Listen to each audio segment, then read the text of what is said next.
What's going on, guys? Today I am doing a different typed kind of video here. Now this is going to be my little review about the Galaxy S8 Plus. As some of you may know, I was with iPhone for a while and Apple, and I just wanted to try something different. What really sold me was this infinity display right here. It's beautiful, and this is the Plus, so keep that in mind. And I apologize for any glares, but this is the S8 Plus right here. And I'm just going to show you what's on it and give you my little bit of feedback of after having it for about a week. Notice up the top you'll have a nice front camera up there.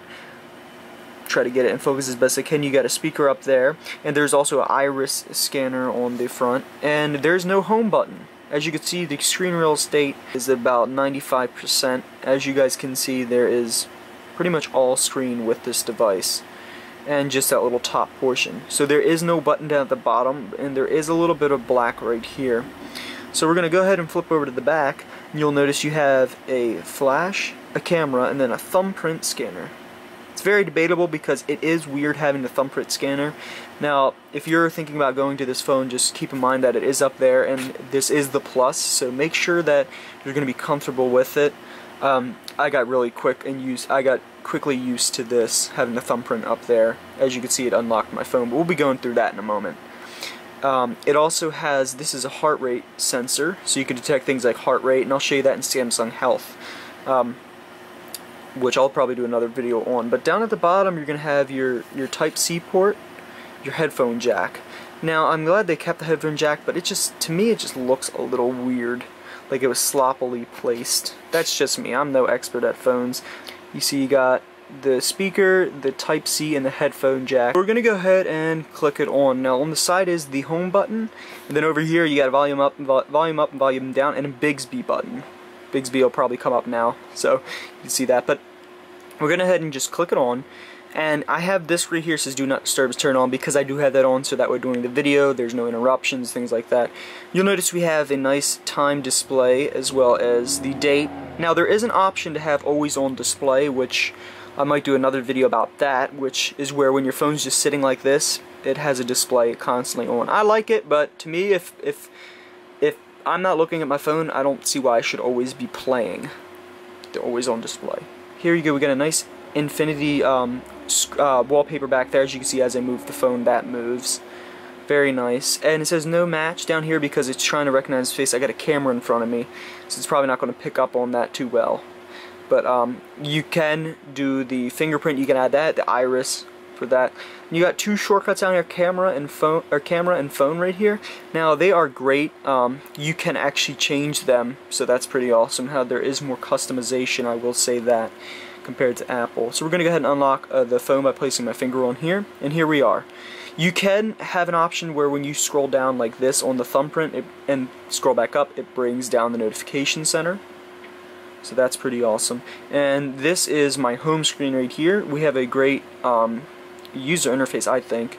If you look right here, you have the temperature, and as like any other Android device, there is widgets. This is my first ever Android device. When you press down, you can add widgets, and as you download more apps, you can get widgets for the apps like Netflix and things like that.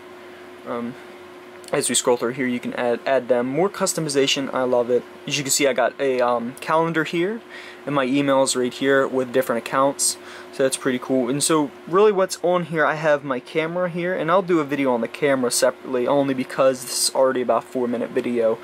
I don't want to pack it with too much. eBay, Play Store, Heyday, the gaming on this is crazy, and the color is great.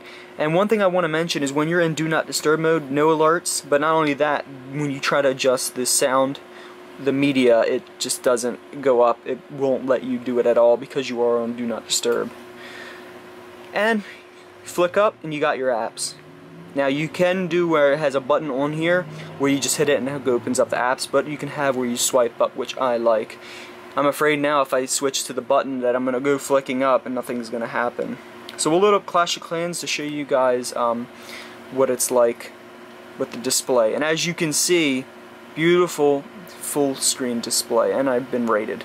I don't really play this that much. I've only honestly had this game right now because of how well it looks on this display. It is beautiful.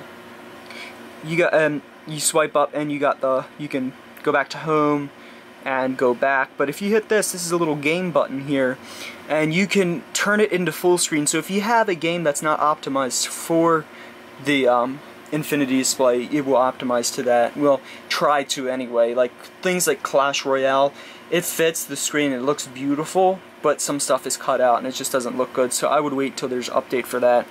You got these different options, but one thing I think is the best is how you can record your gameplay and take screenshots right from it. So I think that's awesome. And this is in 60 FPS, and it is a little annoying. Here you got this special page that you swipe over, and it's gonna have all your steps and all that stuff, and it's gonna have all information about Bixby's statistics and all of that. There it comes popping up again, and you can turn that off so you don't have that extra card in there. Swiping up, you're gonna see more apps of mine. We have the gallery, Instagram. All of these just look so great with the infinity display, as you can see. Here's my profile. It'll be on the screen right now if you're interested. Very nice photos. It's just so nice. You'd have to see this on person to see how nice this display looks. And here's your control center. Well, I know it's kind of jumbled up, but I'm just gonna show whatever now. But you got all these different things in the control center you can access. And one thing I like is when you swipe down, you can have the option to keep this brightness right there, or you scroll down even more and you'll see it. So you can turn always on display on airplane mode, and you can even customize what goes on there. If you hit the settings up here, it'll launch the settings. Swipe down. If you hit the three dots, you can go to the button order, button grid, and you can add stuff. Oh, so Spotify has one in there, and as you download apps, more things will come up. You just drag them in on the page that you would like. Twitter fills up the entire screen. It's so beautiful, as you can see. I love it. I really love it. So that's Twitter. Swipe up, go home. Now, let's pop this open real quick just so I can show you this. If you swipe up and hit this dot, double tap it, you're gonna have these buttons stay there. But I prefer it off because it just gives you more screen, because you don't have enough screen already, but still. So that is that. You click here, you get to close all, and one thing I might want to mention quickly is that they have an option where you can actually lock apps. As you can see, Spotify is locked. So if you click up in three dots, you're going to have an option that says lock apps. You can lock specific apps, so that way when you click clear all or close all, it doesn't close out the apps that you've locked. So if you're listening to music and you want to clear all, and you know, if you hit clear all, it'll end up getting rid of Spotify, and then you know, you have to go back and open the app. So if you lock it, you don't have to worry about it closing out. I'm just trying to think of anything else I would like to mention. So this is more of a video of just showing you guys kind of what I have on it. I got some games on here and just my idea. So do I like it compared to Apple? They're completely different phones. I love Apple for how simple it is. I love it for just because it's Apple, and you know, the apps, and they have their own ways of doing things, iMessage, FaceTime, and that's great. But I wanted something different. I wanted something with full screen, and I just wanted something that has more customization. So I wanted to try this out, and I could say I don't regret moving to this phone. If you like Apple, I say give this a shot, but at the same time, just see what they have next. I know today they announced the iPhone X, which looks just like this, but they pretty much have the same features that this already has. Facial recognition, things like that, which may be a bit more better on the iPhone, because with this, I will add that the facial detection works if someone has a photo of you, but if someone really wants to get in your phone that bad where they have a picture of you, you know.